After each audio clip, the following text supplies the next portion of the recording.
Hello students, it is Uday sir before you for third chapter and which title is Entertainment in the Family.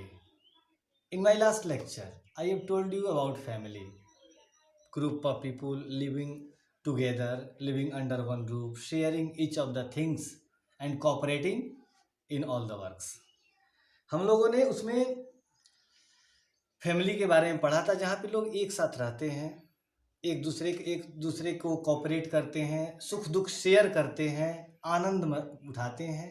अब उसी में कुछ चीज़ों को हम लोग इसमें पढ़ेंगे कि जैसे भी जब हमारे पास कोई काम नहीं होता, when we are in free time we try to entertain us, हम मनोरंजन का एक प्रयास करते हैं, मनोरंजन के उपाय अपनाते हैं, हम आनंद उठाने के बारे में सोचते हैं। और ये जो है मनोरंजन, ये कई तरह से होता है। इसके लिए डिफरेंट वे जो है, बहुत सारे तरीके अपनाए जाते हैं। आप लोग भी जैसे कि आजकल घरों में हैं तो स्टडी तो आपकी चल ही रही है, प्लस आप देखेंगे कि आप टाइम पास करने के लिए बहुत सारे तरीके अपनाते हैं, जस्ट लाइक वॉचिंग टीवी हो गया, प्लेइंग विद फ्रेंड्स हो गया, रीडिंग स्टोरी बुक्स हो गया। तो इस तरह से एक फैमिली की जब हम बात करते हैं तो एक फैमिली जो है इंटरटेनमेंट के लिए कई तरह के तरीके वहाँ अपनाए जाते हैं। जैसे फर्स्ट ऑफ ऑल अगर हम देखें तो फैमिली में हमारे ग्रैंड पेरेंट्स होते हैं, पेरेंट्स होते हैं एंड अदर मेंबर्स होते हैं। तो सबकी अपनी रिस्पॉन्सिबिलिटी होती है। Each and every people in the family, each and every member in the family have their own responsibility. जैसे ग्रैंड पेरेंट्स हैं, बेसिकली अगर आप देखें तो जो दादा दादी होते हैं, जो घर के छोटे बच्चे हैं, उनको साथ खेलना या खिलाना हो गया, उनको एंटरटेन करना हो गया। पेरेंट्स हैं तो पेरेंट्स के ऊपर वर्किंग रिस्पॉन्सिबिलिटी होती है, जस्ट लाइक अगर फादर है तो उनके ऊपर रिस्पॉन्सिबिलिटी है कि वो पैसे कमाते हैं। मदर है तो जो हाउस होल्ड वर्क्स हैं वो उनको देखती है।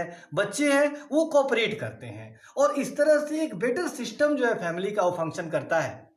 और जब हम इंटरटेनमेंट की बात करते हैं इसी में, तो इन्हीं के ये अपने अपने रोल में अपने अपने तरीके से एंटरटेन करने का प्रयास करते हैं। अब जब हम बात करते हैं कि फैमिली में how we entertain us, then we do too many things for our entertaining, just like festival जो होते हैं ये सबसे बेहतर एक तरीका माना जाता है आनंद उठाने का, because they celebrated in particular time, एक खास समय में ये आते हैं, आनंद देते हैं। तो बच्चों को पहले से ही सबको इंतजार होता है कि कभी जैसे होली आएगी तो दीपावली आएगी तो ईद आएगी। इट मीन्स एक उत्सुकता से बच्चे उसकी प्रतीक्षा करते हैं। तो उस दिन तो आनंद आता ही है, उसके बारे में जो हम सोचते हैं तो उसके पहले से भी हम एक तरह से फुल ऑफ एंजॉयमेंट भरे रहते हैं। इसके अलावा अगर हम बात करते हैं, म्यूजिक है, बहुत लोगों को गाना सुनना अच्छा लगता है, गाना सुनना, बहुत लोगों को डांस अच्छा लगता है। इट मीन्स बहुत सारे तरीके,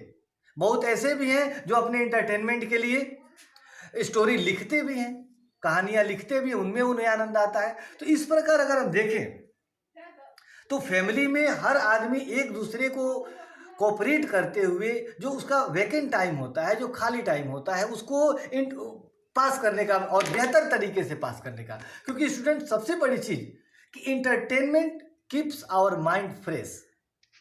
हम अब जब मनोरंजन करते हैं, जब हम आनंद उठाते हैं, तो उस समय सबसे बड़ी जो चीज़ होती है हमारा माइंड फ्रेश होता है। और ये फ्रेश माइंड हमें अपने काम पर कंसंट्रेट करने में बहुत मदद करता है। अब उसके बाद जब हम बात करते हैं, इसके अलावा अगर हम देखें तो बहुत ऐसे लोग हैं जो कहीं घूमने के लिए जाते हैं। जैसे आपका जब स्कूल वैकेशन में जाता है, खासकर समर वैकेशन में, तो आप अपने पेरेंट्स के साथ जो हिल स्टेशन होते हैं, जो ठंडे प्लेस होते हैं, या ऐसे ही टूरिस्ट स्पॉट पे जाते हैं।